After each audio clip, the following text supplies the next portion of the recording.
let's get our little acceleration here with the Forester.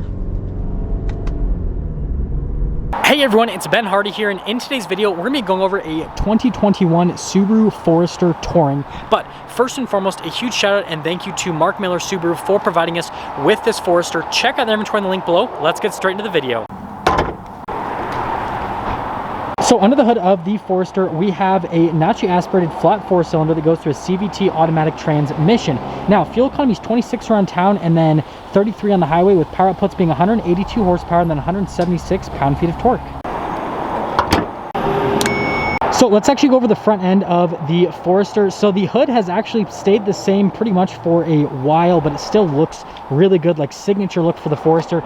But my favorite part is these LED lights. So I love the LED accent light and how they've kind of like tightened it up, made it look super similar to what's on the new Outback. And then you've got the LED projector bulbs as well. Fog lights just down below in this little area. And then I love the texture here on the bumper. Definitely a super unique look in general. And then how they do that, it kind of looks like a skid plate on the bottom, because obviously you're supposed to be able to take the Forester on the off-road.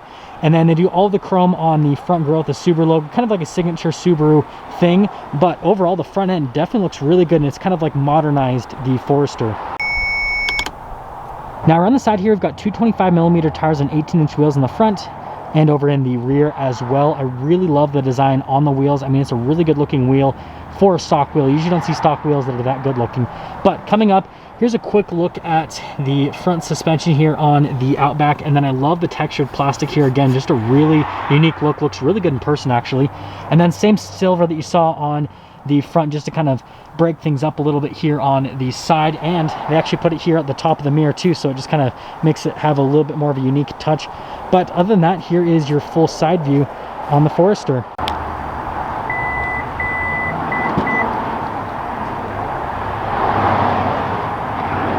Actually, coming into the rear of the Forester, you can see we've got this massive cargo cover here in the rear that covers everything up, and you can see pretty easy to use on that. And then they give you two sets of floor mats. So you've got the rubber ones here, and they have the cloth ones here that have the little touring badge on them. And then you can see you got a little 12-volt right here, and then this actually lowers the seat. So all you have to do is just pull that, and then I'll throw down the seat so that it makes you can just throw stuff right in the back instead of having to go to the side door and put the seat down. But just down below here, you can see that we got a little bit of extra storage space underneath if this area is not sufficient for what you're trying to do. But yeah, other than that, that is everything for the back of the Forester.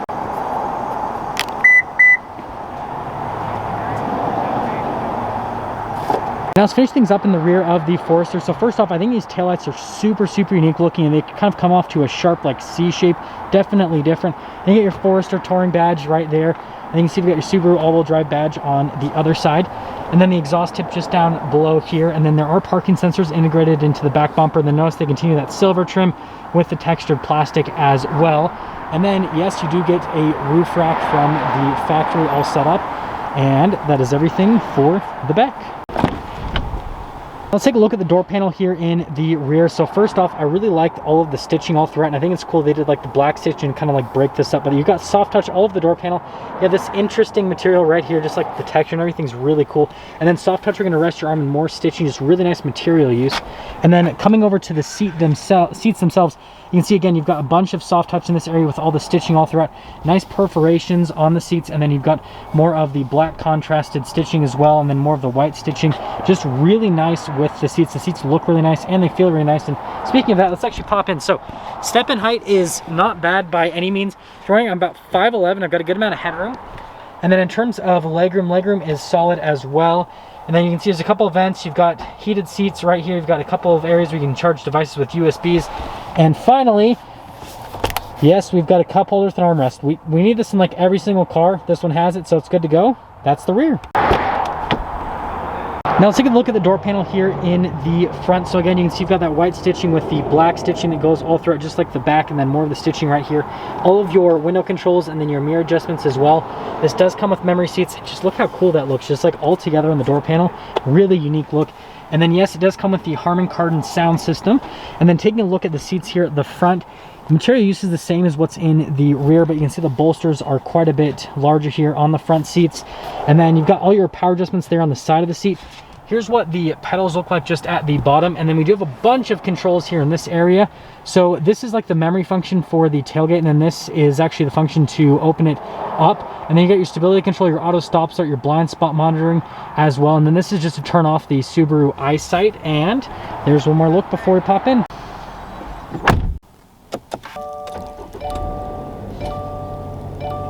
Now here's the steering wheel in the Forester. So you've got soft touch all around the steering wheel, and then you have that white stitching to kind of contrast things on the center part of it. And then here's the controls for the adaptive cruise control, and then you have the lane keep assist. These are actually the drive modes. We'll go over those in a little bit.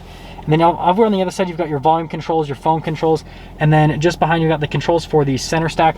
There are paddles on the back to shift through the CVT. I know it doesn't have gears, but it still mimics having gears with the manual shifts. And then you can see that you've got little stock for the windshield wipers, and then the light stock on the other side. Here is the center gauge cluster on the Forester. You can see you've got analog gauges for the RPMs and for the speed, but you do have that little center screen that gives you different bits of information. So remember, there was that little button just lower on the steering wheel, and this kind of lets you scroll through a couple different menus on the steering wheel, so you can kind of see different bits of information on the vehicle, like the fuel economy, or you can have it to be a little digital speedo.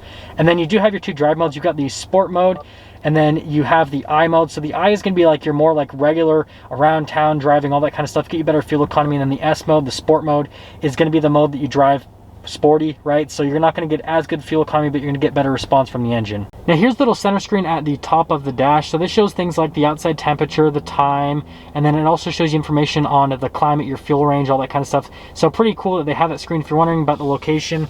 So you've got your gauge cluster, you have that little screen, and then you have the infotainment system. Speaking of the infotainment system, let's actually go over it. So first off, here is the backup camera and what it looks like. You can see those parking sensors that are beeping at us, letting us know that we're pretty close to hitting that outback behind us. But you can see that you've got the trajectory lines that do turn with the steering wheel. Pretty cool setup in general. And then other than that, with the rest of the screen itself, response time is really good. It's really easy to use. You can pair your phone to the screen, everything.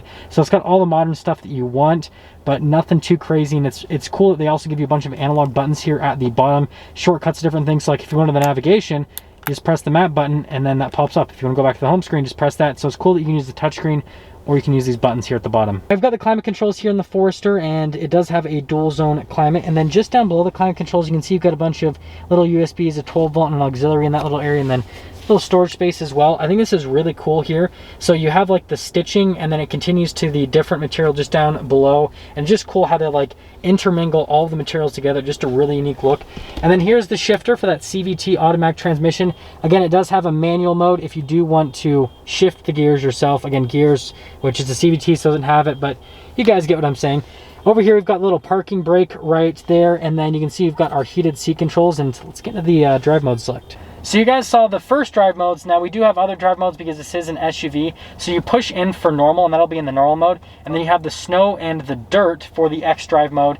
And then you've got the snow and the mud.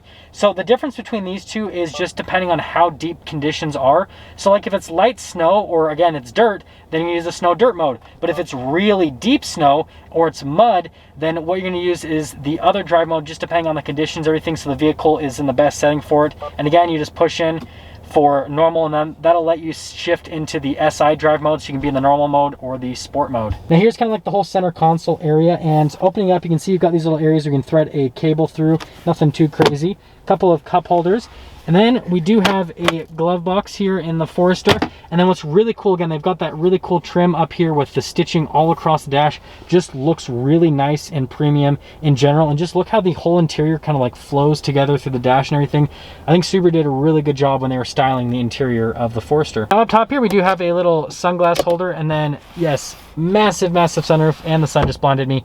But yeah, the sunroof, really good there at the top. It's like in between it's not quite a panoramic, but it's not like a regular sunroof. And then you got little opening control for it.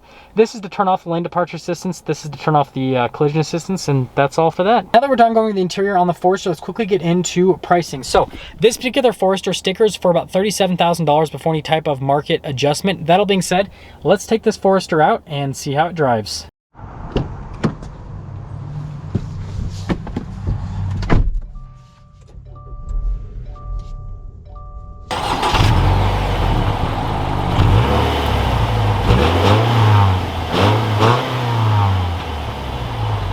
quickly talk about visibility before we set off here in the Forester. So you can see visibility over the hood is really good, and then there's your visibility through both of the mirrors, and then here's your visibility all throughout the rear of the Forester. So in general, visibility is really good, and remember, this does have that blind spot monitoring, so that'll help out as well. But that all being said, let's set off. So we're initially setting off here in the Forester, and let's actually talk about the road noise and the ride quality. So from a ride quality perspective, this is definitely smoother than other SUVs in this segment, but it's not the smoothest Subaru. It's just smoother compared to its competitors, basically. And then from a noise perspective, the cabin's actually really well insulated. It's actually a relatively windy day today, and it's also really cold, sadly, but you really don't hear a whole lot, and you can see there's tons of traffic. You can hear a little bit of noise from the other vehicles, but not a ton. We are making our first turn here in the Forester, and sorry about my squeaky shoes on the plastic, but yeah, so really easy to maneuver. Definitely feels really small. So like, if you don't like that like big substantial feel where it's kind of hard to maneuver a vehicle, then this is going to be the SUV for you. It definitely drives really small, and we'll see how the brakes are coming up to this red light here. Yeah, so brakes are really good as well. So overall, from like a driving perspective so far, the Forester does really good. Let's get our little acceleration here with the Forester. And this will just be kind of like our minor acceleration. So the gear shifts, again, I have to put gear in quotations because it's the CVT, are actually really smooth. And from a speed perspective, it's actually pretty quick when it goes from gear to gear. You guys know what I mean. Really smooth, but the ratios are very, very close together. There's something interesting that I found with these CVTs. Like you can see, you have to shift a bunch. Yeah, just all the ratios are really, really just close together in general, and so it definitely makes the shifting a little bit different with this vehicle just because of that. But overall, the acceleration is pretty good. Yes, I do miss the XT Forester, but the fact of the matter is most people go and buy the non-turbocharged version when there was the XT, and so that's why they got rid of it. So if you guys want to see the XT come back, then if they ever do anything again, buy the XT so that they, you know, keep it around. But let's actually get into summing things up with the Forester. So as an overall package, I think this is a really great SUV. I love the interior. So from the interior perspective, it has a really nice interior, especially from the price point that it's at. Exterior styling, signature Forester looks. Definitely, like, as soon as you see this on the road, you know it's a Forester. That's something that's really cool about Subarus in general, is they just have their own unique styling, and I think it's really good. I think that the Forester, with those kind of like new upgraded LED lights, definitely looks a whole lot more modern from the exterior.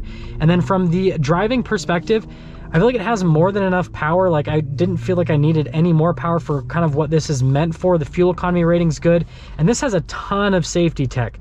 Like, for again, $37,000 roughly, and you get pretty much every single amount of safety tech that you could ask for. So like, overall, it's just a really good value, and I'd check one out. That's gonna sum things up for our video on this 2021 Subaru Forester Touring. Again, a huge shout out and thank you to Mark Miller Subaru for providing us with this Forester. Check out their inventory in the link below. I'll see all of you in that next video.